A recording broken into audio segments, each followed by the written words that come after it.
మనకు సమాచారం అవుతుంది. ఎంటైర్ నీకు ఆ విచారణ అంతా కూడా అల్లు అర్జున్ స్టేట్మెంట్ అంతా కూడా వీడియో రికార్డ్ చేయడంతో పాటు మొత్తం టైప్ కూడా చేస్తున్నట్టుగా మనకు సమాచారం అవుతుంది. సో ఇప్పటి వరకు దాదాపు 18 ప్రశ్నలు అడిగినట్టుగా తెలుస్తుంది. సో ఇంకా మరొక గంట పాటు కూడా కొనసాగే అవకాశం ఉంది. ఆల్రెడీ ఎప్పుడైతే 11:30కి స్టార్ట్ అయింది కాబట్టి విచారణ ఇప్పుడు ఆల్మోస్ట్ 2:10 అవుతుంది. సో ఇంకా కొద్దిసేపు అయితే జరిగే అవకాశం ఉంది.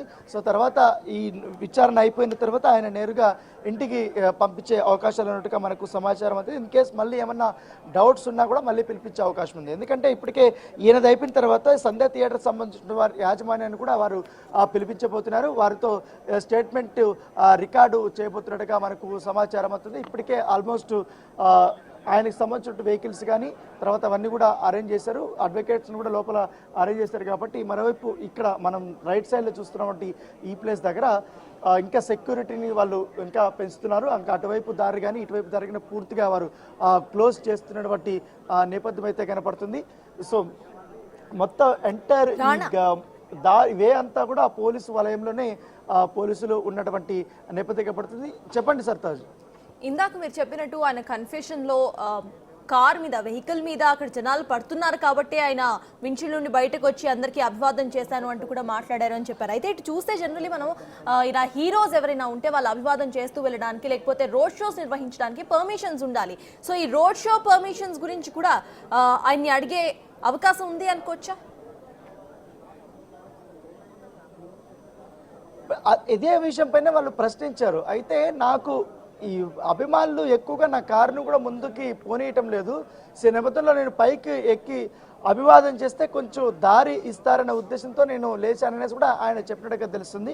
అయితే నాకు పర్మిషన్ ఉందని మాత్రమే తెలుసు కానీ రిజెక్ట్ చేసినట్టుగా నాకు ఎవరు చెప్పలేదనేసి కూడా చెప్పినట్టుగా తెలుస్తుంది. దీంతో యాజమాన్యానికి థియేటర్ యాజమాన్యానికి నా పిఆర్ టీంకి కొంత కమ్యూనికేషన్ గ్యాప్ కూడా కనపడుతుంది అనేసి కూడా ఆయన ఒప్పుకున్నట్టుగా మనకు సమాచారం అవుతుంది. జరిగినటువంటి ఈ దుర్ఘటన అనేది కూడా చాలా దురదృష్టకరం. ఎవరు కూడా ఇంటెన్షనల్గా అంటే కావాలని అయితే ఎవరు చేయలేదనేది కూడా ఆయన మాటల్లో ఇవాళ పోలీసులకి చెప్పినట్టుగా మనకు సమాచారం అవుతుంది. సో ఎక్కువగా ఎప్పుడైతే ఈ వీడియోలో లోపలికి సంబంధించినటువంటి ఆ గేట్లు తోసుకుంటూ మొదటగా బౌన్సర్లు దాదాపు 30 మంది బౌన్సర్లు వచ్చారు. ఆ బౌన్సర్లు వెళ్ళిపోయిన తర్వాత సాధారణ ప్రేక్షకుల్లాగా వచ్చినటువంటి బెనిఫిట్ షో చూడడానికి టికెట్లు కొన్నటువంటి అభిమానులంతా ఒకసారిగా ఆ గేట్లు వాళ్ళు ఓపెన్ చేయకుండా ఎక్కువసేపు అక్కడ వాళ్ళని అక్కడ స్టే చేసే విధంగా చేస్తే వాళ్ళు ఆ గేట్లు తోసుకుంటూ లోపలికి ఒకరిపై ఒకరు పడుకుంటూ కింద పడిపోతూ దాంతోపాటు కొంతమంది థియేటర్ సంబంధించిన యాజమాన్యం కూడా కట్టెలు తీసుకుని వారిని కొడుతున్నటువంటి విజువల్స్ కూడా చూపించారు. సో ఇంత రద్దీలో ఉన్నప్పుడు మీకు థియేటర్ యాజమాన్యం పోలీసులు పర్మిషన్ డినై చేసినప్పుడు మీకు ఇంటిమేషన్ ఇచ్చారా లేదని కూడా ఆయన్ని అడిగినట్టుగా తెలుస్తుంది. నాకైతే ఎవరు ఇంటిమేషన్ ఇవ్వలేదని కూడా తెలుస్తుంది. మరో పక్క అయితే ఈ థియేటర్ యాజమాన్యం మొదట్లోనే వారిని అరెస్ట్ చేసేటప్పుడు రిమాండ్కి తరలించేటప్పుడు కూడా వాళ్ళు కన్ఫెషన్ స్టేట్మెంట్లో మేము అల్లు అర్జున్కి ఈ విషయం మేము చెప్పామనేసి కూడా వాళ్ళు చెప్పారు. ఇదే అంశాన్ని కూడా అల్లు అర్జున్ ముందు ప్రస్తావించినట్టుగా మనకు సమాచారం. దీనిపైన కూడా నాకు ఎటువంటి క్లారిటీ లేదు. అక్కడ ఎవరు ఏం మాట్లాడుతున్నారు ఎవరు ఏం చేస్తున్నారో ఆ అభిమానులు అడవుల్లో ఆ అల్లర్లు దీని మీద ఆ సౌండ్ ఎక్కువగా వస్తుంది. నేను పెద్దగా పట్టించుకుని నా ఫోకస్ అంతా అక్కడ సినిమా రిలీజ్ అయింది కాబట్టి ఆ ఆనందంలో ఉన్నాను. నా కుటుంబ సభ్యులు వచ్చారు, దాంతోపాటు హీరోయిన్ వీళ్ళందరూ కూడా వచ్చారు కాబట్టి నేను సినిమా చూసే దాని మీద ఎంజాయ్ చేసే దాని మీద ఉన్నాను. నేను ఇంకా రూట్ క్లియరెన్స్ ఇచ్చిన తర్వాత అంతా అక్కడ ఏం జరగలేదు అనుకున్నాను ఉద్దేశంతో కూడా ఆయన చెప్పినట్టుగా మనకు సమాచారం అవుతుంది. సో చూడాలి ఇప్పుడు అల్లు అర్జున్ చెప్పినటువంటి సమాధానాలకి పోలీసులు సంతృప్తి చెందుతారా ఈ స్టేట్మెంట్ రికార్డ్ చేసిన తర్వాత. ఇప్పుడు ఇవాళ సంతృప్తి చెందితే వాళ్ళు మరొక ఫర్దర్గా అయితే విచారణకి పిలిపించే అవకాశం ఉండదు. సో ఫర్దర్గా ఏ డౌట్ ఉన్నా కూడా ఎన్నిసార్లైనా పిలిపించుకునే అవకాశం ఉంది. ఎందుకంటే హైకోర్టు డైరెక్షన్ ఉంది కాబట్టి. అఫ్కోర్స్ ఆయనకి 1 month వరకు కూడా ఎగ్జామ్షన్ ఉన్నప్పటికీ బెయిల్ వచ్చినప్పటికీ కానీ ఆ బెయిల్ ఇప్పుడు 1 month అయిపోయిన తర్వాత కూడా పోలీసులు యాక్షన్ తీసుకునే అవకాశం ఉంది. సో దీని ప్రకారం చూసుకుంటే ఇప్పుడు ఆయన ఇన్వాల్వ్మెంట్ ఎంతవరకు ఉంది ఏంటి అనేది కూడా చూడాల్సింది. దీంట్లో ఎవరిని తప్పు పట్టాలి, ఎందుకంటే పిఆర్ టీంను తప్పు పట్టాలా లేకపోతే ఇటు థియేటర్ యాజమాన్యాన్ని తప్పు పట్టాలా ఏంటి అనేది కూడా పోలీసు విచారణలో అయితే తేలబోతుంది. సో ప్రస్తుతం అయితే ఇక్కడ సెక్యూరిటీ కూడా టైట్ ఉంది కాబట్టి ఇంకా ఎక్కువసేపు ఉండే అవకాశం ఉంది, మరొక గంట పాటు. చెప్పండి Sartaj. Will stick to the road show issue. ఇటు చూసుకుంటే ముందుగా ఆయన లోపలికి వెళ్తున్నప్పుడు ఆయనకి తెలియదు ఐడియా లేదు అని చెప్తున్నారు కాబట్టి అక్కడ పర్మిషన్స్ డినై చేశారు పోలీసులు అనేది will put it a side. ఆ తర్వాత ఆయనని బయటికి వచ్చేయాలని ఫోర్స్ఫుల్లీ పోలీసులు బయటకు లాక్కొచ్చారు. ఆ తర్వాత కూడా ఆయన మళ్ళీ రూఫ్ టాప్ పైకి ఎక్కి అందరికీ అభివాదం చేసుకుంటూ వెళ్ళారు. మరి దీన్ని ఎలా చూడాలి? దీని గురించి కూడా అక్కడ ప్రశ్నించే అవకాశం ఉందనుకోవచ్చా? ఇప్పుడు ఇది గనక అక్కడ క్వశ్చన్ చేస్తే ఆయన డిఫెన్స్ లో పడతారనుకోవచ్చా మనం? ఖచ్చితంగా ఆల్రెడీ డిఫెన్స్లో పడ్డారు. ఈ క్వశ్చన్ అడిగినప్పుడు ఆయన మౌనమే సమాధానంగా చెప్పినట్టుగా తెలిసింది. కొన్ని వీడియోలు చూపించినప్పుడు కూడా ఇంత జరిగిందని నాకు తెలియదు అనేది కూడా చాలా స్లోగా చెప్పినట్టుగా తెలుస్తుంది. ఎందుకంటే బయట ఏం జరుగుతుందో నాకు తెలియదు, నేను లోపల మాత్రమే ఉన్నాను.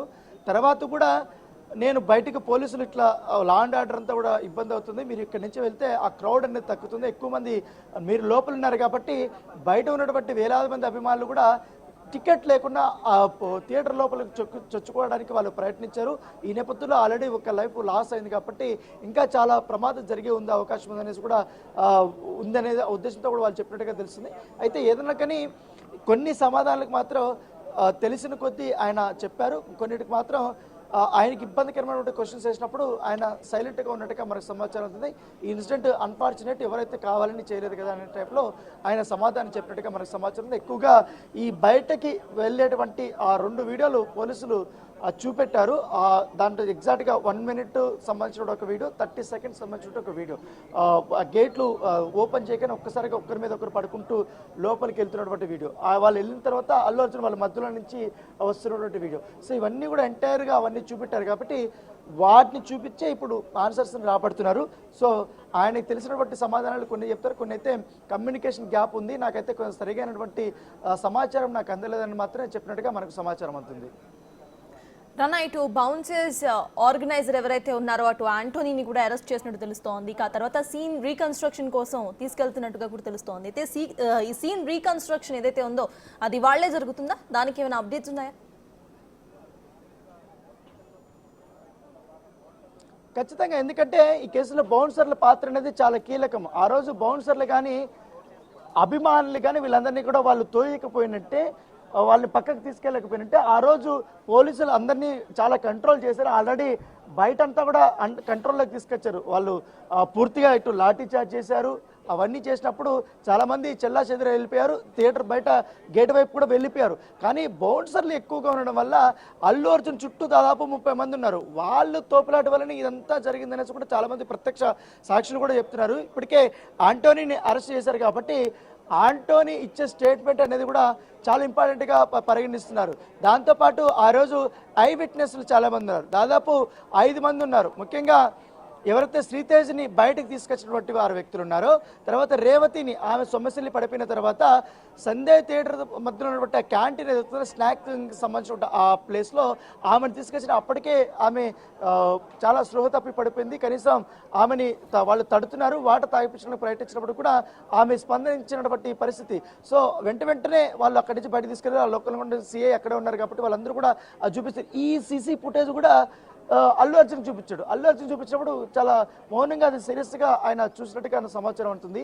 ఇది అంతా ఎందుకు జరిగిందంటే, మీరు రాకముందు, మీరు వచ్చిన తర్వాత, మీరు వెళ్ళిపోయిన తర్వాత సిచ్యువేషన్ ఈ విధంగా తయారైంది అనేది ఆయనకి పోలీసులు క్వశ్చన్ చేసినట్టుగా మనకు సమాచారం అవుతుంది. ఎప్పుడైతే మీరు పైకి లేచి నిలబడ్డారో, మీరు అభివాదం చేశారో, మిమ్మల్ని ఇంకా అత్యంత దగ్గరగా చూడడానికి అభిమానులు ముందుకు వచ్చారు. ముందుకు వచ్చినటువంటి అభిమానుల్ని మీ బౌన్సర్స్, మీ సిబ్బంది కానీ బౌన్సర్స్ కానీ వాళ్ళందరినీ కూడా నెట్టేశారు. ఇటు నెట్టేసినటువంటి వాళ్ళందరూ కూడా వెనక్కి అడ్డు పడిపోతున్నారు. అదంతా తొక్కిసలాట జరిగింది అనేది కూడా వారు చెప్తున్నారు. ఎందుకంటే దీని సాక్షాత్ సంధ్యా థియేటర్ మెయిన్ థియేటర్ ఏదైతే ఉందో దానికి ఒక గేట్ ఉంది. ఏ ప్రధాన గేట్ నుంచి లోపలికి ఎంటర్ అయిన తర్వాత బాక్స్ ఆఫీస్ రైట్ సైడ్లో ఒక గేట్ ఉంది. ఆ గేట్ నుంచి టికెట్లు చూపించి లోపలికి వెళ్ళాల్సినటువంటి అవసరం ఉంటుంది. కానీ అక్కడ ఎవరు టికెట్లు చూపించలేదు, ఏం లేదు, అందరూ వెళ్ళిపోయారు. ఎందుకంటే ఆయన వచ్చినప్పుడు సడన్గా లోపలికి తోసుకుంటూ వెళ్ళిపోయారు. ఎట్లయినా కూడా ఆయన చూడాలి, ఆయనకి అత్యంత దగ్గరగా సమీపంగా వెళ్ళాలనే ఉద్దేశంతో అభిమానులు ఉన్నారు. దానితో పాటు ఆయన పైన బాల్కనీలో కూర్చుంటే కింద ఉన్నటువంటి వారు కూడా బాల్కనీని ఎక్కే ప్రయత్నం చేశారు. సో ఇవంతా కూడా గందరగోళమైన పరిస్థితి. అక్కడ చాలా వరకు కూడా కమ్యూనికేషన్ అనేది గ్యాప్ ఉంది. పోలీసులకి ఎవరు కూడా సహకరించలేదు, వ్యక్తిగత సిబ్బంది కూడా సహకరించలేదు. బయట జరుగుతున్నటువంటి తత్వంగానంతా కూడా మీకు చెప్పడానికి, వివరించడానికి కూడా ఏసీపీ కానీ వీళ్ళు డీసీపీ కానీ ఇట్లా ప్రయత్నించాలని కూడా చెప్పినప్పుడు ఆయన చాలా సైలెంట్గా ఉన్నట్టుగా మనకు సమాచారం ఉంది. చూడాలి, పదే ఈ క్వశ్చన్ మీద వాళ్ళు స్టిక్ అయి ఉన్నారు. ఎందుకంటే మళ్ళీ మీరు ఈ సంఘటన చెప్పిన తర్వాత కూడా మీరు ఎందుకు మళ్ళీ బయటకు వెళ్ళిపోయిన తర్వాత, మెయిన్ గేట్కి వెళ్ళిన తర్వాత అక్కడ వందలాది మంది అభిమానులు వారు వేచి ఉన్నప్పుడు మీరు ఎందుకు మళ్ళీ రూప్ టాప్ ఎక్కి అభివాదం చేయాల్సి వచ్చింది? దానివల్ల కూడా ఇబ్బందికరమైన పరిస్థితి వచ్చింది కదా. ఎందుకంటే ఆల్రెడీ ఒక లైఫ్ లాస్ అయినప్పుడు మీరు ఎందుకు ఇట్లా చేయాల్సి వచ్చింది అనేది కూడా వారు క్వశ్చన్ చేసినట్టుగా తెలుస్తుంది. చూడాలి, కొన్నిటికి మాత్రం ఆయన సమాధానం చెప్తున్నారు, కొన్నిటికి మాత్రం సమాధానం చెప్పలేదు. ఇప్పుడు మరి ఇంకా గంట పాటు కూడా విచారణ జరిగే అవకాశం ఉంది కాబట్టి సో ఇంకా వీటికి సంబంధించిన అంశాల్లో ఆయన నోరు తెరుస్తాడా లేకపోతే అలాగే మౌనమే వహిస్తారా లేదని కూడా మనం వేచి చూడాల్సిన అవసరం ఉంది.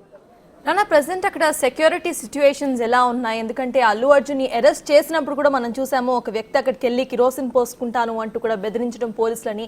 సో ప్రెసెంట్ 3 గంటల నుండి విచారణ కొనసాగుతుంది కాబట్టి ఫ్యాన్స్ ఎవరైనా అక్కడికి వచ్చి గొడవలు చేసే ఆ సిచ్యువేషన్ ఏమైనా అక్కడ కనిపిస్తుందా? అసలు పోలీసులు ఎటువంటి జాగ్రత్తలు తీసుకుంటున్నారు?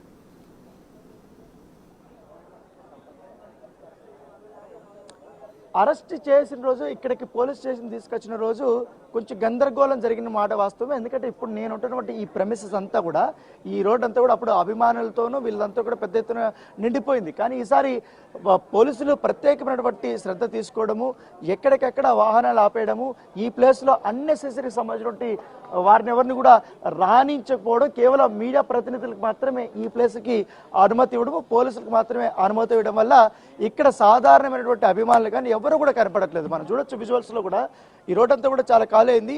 ఆల్రెడీ ఆర్టీసీ క్రాస్ రోడ్కి వెళ్ళేటువంటి దారి అవుతుంది. ఎగ్జాక్ట్గా సుదర్శన్ థియేటర్ పక్కన ఉన్నటువంటి ప్లేస్ నుంచి కూడా అక్కడ బ్యారికేడ్లు పెట్టారు, అక్కడ వారిని ఆపేశారు. ఇప్పుడు వస్తున్నటువంటి వారందరూ కూడా ఈ గల్లీలో ఉన్నటువంటి వ్యాపారస్తులు, ఇక్కడ నివాసం ఉంటున్నటువంటి వారు మాత్రమే వస్తున్నారు. వాళ్ళని కూడా పోలీస్ స్టేషన్ దగ్గర పరిసర ప్రాంతాల వరకు వాళ్ళని రానియట్లేదు. ఇది ఈ పక్క ఇటువైపు ఉంటే లెఫ్ట్ సైడ్ ఇది ఎగ్జాక్ట్గా పోలీస్ స్టేషన్ మనకు కనపడుతూ, మనకి ఇప్పుడు విజువల్లో చూస్తున్నాం ఎంతమంది మనకి ఇక్కడ కనపడుతున్నాడు. ఈ ప్లేస్ దగ్గర మాత్రమే కాస్త జనాభా ఉన్నారు. వీరు కూడా పూర్తిగా మీడియాకి సంబంధించిన ప్రతినిధులే. తర్వాత ఆ వెల్లోకి ఏదైతే వీళ్ళు బ్యారికేడ్లు ఏర్పాటు చేసుకున్న తర్వాత మొత్తం పోలీసులు ఒక వలయంలాగా వాళ్ళు చూసుకున్నారు. ఎవరిని కూడా ఈ బ్యారికేడ్ల లోపలిని బయటికి వాళ్ళకి రానిట్లేదు. దాని వెనుక భాగం అంతా కూడా పోలీసులు అటువైపు తమ ఆధీనంలో తీసుకున్నారు. ఎందుకంటే ఆయన ఒకవేళ విచారణ ముగిసిన తర్వాత అటునుంచే కాన్వాయ్ వెళ్తుంది కాబట్టి మెయిన్ రోడ్లకి, ఆ దారిని పూర్తిగా తమ ఆధీనంలోకి వారు తీసుకున్న నేపథ్యం కాబట్టి బ్యారికేడ్లు ఏర్పాటు చేయడమే కాకుండా రోపులు కూడా ఏర్పాటు చేశారు. దాదాపు ఎస్ఓటీ టీములు కానీ, లా అండ్ ఆర్డర్ కానీ, వీళ్ళ దాంతోపాటు ఈ ట్రాఫిక్ కానీ వీళ్ళందరినీ కూడా ఈసారి ప్రత్యేకమైనటువంటి భద్రతలో వాళ్ళు వినియోగించుకున్నారు. దీనికి ప్రకారమే ఇవాళ అభిమానులు ఎవరు కూడా పెద్దగా మనకు కనిపించలేదు. ఎందుకంటే ఇంతసేపు ఉన్నారు కాబట్టి ఒక స్టార్ హీరో. ఎందుకంటే పుష్ప 2 ఘన విజయం మనం ప్రత్యేకంగా చెప్పాల్సిన అవసరం లేదు. నార్త్లో ఇప్పటికే దుమ్ము దులిపింది. సో దాదాపు 2,000 కోట్ల రూపాయల దిశగా కూడా అది ముందుకు వెళ్తుంది కాబట్టి ఆయన క్రేజ్ పెరిగినటువంటి నేపథ్యంలో అభిమానులు తన అభిమాన హీరోని ఇక్కడ ఉన్నారు కాబట్టి విచారిస్తున్నారు కాబట్టి ఇతర ప్రాంతాల నుంచి కానీ హైదరాబాద్లో ఉన్నటువంటి వారందరూ కూడా ఒకవేళ పోలీస్ స్టేషన్ వైపు వచ్చే అవకాశం ఉందనేసి కూడా పోలీసులకి ఇన్ఫర్మేషన్ ఉంది కాబట్టి అలా ఉన్నటువంటి నేపథ్యంలో ఎక్కడైతే ప్లేసులు వాళ్ళు ఎంటర్ అవ్వగలుగుతున్న ఛాన్స్ ఉందో ఆ ప్లేస్ అంతా కూడా ఇప్పటికే బ్లాక్ చేస్తారు. అటువైపు నుంచి కూడా ఒక వెహికల్ని కూడా ఆపనేయట్లేదు. ఫస్ట్ థింగ్, ఒకవేళ ఈ ఎంటర్ అవ్వాలంటే ఈ గల్లీల్లో కానీ వాళ్ళని క్వశ్చన్ చేసి ఈ గల్లీతో వాళ్ళకి సంబంధం లేకపోతే వెంటనే వాళ్ళ వెహికల్ని కూడా అక్కడి నుంచి పంపించేస్తున్నటువంటి సందర్భం కనపడుతుంది. సో గతం కంటే ఈసారి ఇప్పుడు మహిళా పోలీసులు కానీ కానిస్టేబుల్స్గా వీళ్ళందరూ కూడా భద్రత కోసం వారు వినియోగించారు. సో ఇప్పుడైతే ప్రత్యేకమైనటువంటి SHO రూమ్లో అప్పుడు విచారిస్తున్నారు కాబట్టి ఇప్పుడు ఆల్మోస్ట్ 3 గంటల 15 నిమిషాలు అయిపోయింది. ఇంకా లంచ్ బ్రేక్ కోసం దాదాపు ఒక 15 నిమిషాలు 20 నిమిషాల పాటు లంచ్ ఉంటుందని కూడా అధికారులు చెప్తున్నారు. లంచ్ అయిపోయిన తర్వాత మళ్ళీ విచారణ అయితే కొనసాగించే అవకాశం ఉంది. ఆ విచారణ అనేది మరొక గంట పాటు నడుస్తుందా లేకపోతే 2 గంటలు నడుస్తుందా సుదీర్ఘంగా? అంటే ఒకవేళ మరొక 2 గంటలు నడిస్తే మొత్తం దాదాపు 5 గంటల పాటు కూడా ఆయన్ని విచారించినట్టు అవుతుంది కాబట్టి చూడాలి ఎంతసేపు నడుస్తుంది. ఈయనది అయిపోయిన తర్వాత మళ్ళీ దీంట్లో ఇన్వాల్వ్ అయినటువంటి వారిని అందరినీ కూడా విచారణకి పిలవబోతున్నారు. వాళ్ళు కూడా ప్రత్యక్ష సాక్షులు కొంతమంది స్టేట్మెంట్ కూడా ఇప్పటికీ ఇచ్చారు కాబట్టి దాన్ని బేస్ చేసుకొని ఇప్పుడు క్వశ్చనర్ అనేది నడుస్తున్నట్టుగా మనకు సమాచారం అందుతుంది. సో మనం ఈ విజువల్ అంతా కూడా చూస్తున్నట్టు మొత్తం భద్రత అంతా కూడా పూర్తి స్థాయిలో చిన్న సంఘటన కూడా జరగకుండా ప్రత్యేకమైనటువంటి శ్రద్ధ తీసుకోవడంతో ఇంత పీస్ఫుల్గా ఇప్పుడు విచారణ అయితే అల్లు అర్జున్ ఎదుర్కొంటున్నారు. Right, thank you, Rana.